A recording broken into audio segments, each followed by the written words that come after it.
All right, Jones Jr., Morgs, and Ev, welcome to the Rolling Stone Live Lodge. How are you both? Awesome, awesome. Very well, thank you. Good. And what can we expect from your show tonight? Lots of high fives, lots of smiles, lots of good times. Yeah, maybe a few little side shuffle, two-step dancing. Although carpet shoes, we'll see how it go.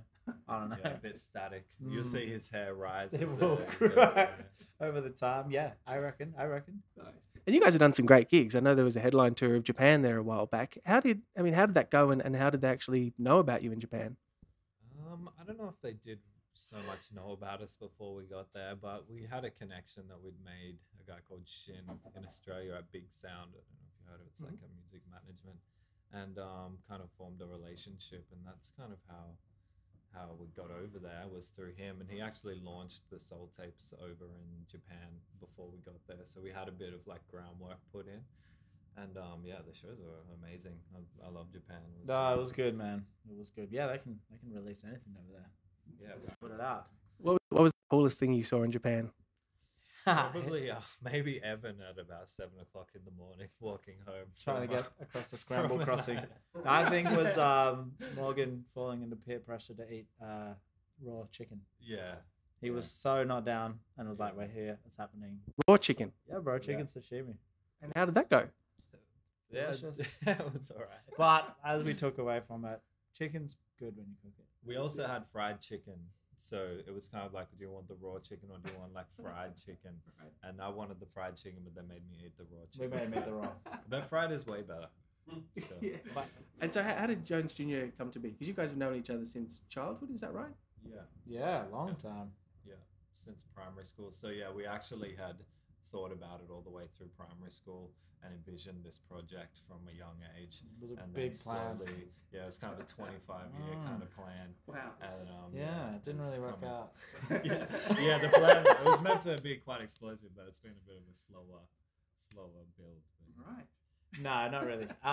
We just started working together with his other band, Fundamentals, and Yep. then sort of went from there. And yeah, the Soul Tapes were kind of it was me hijacking a Beats project of his and pretending to be old singers because we didn't want to rip the samples.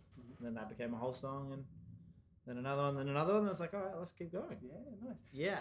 And the EP obviously has quite a big soul element to it. There's a bit of jazz, and there even seems to be a little bit of sort of doo-wop in there in one of the tracks. Is that sort of the music that you listened to growing up?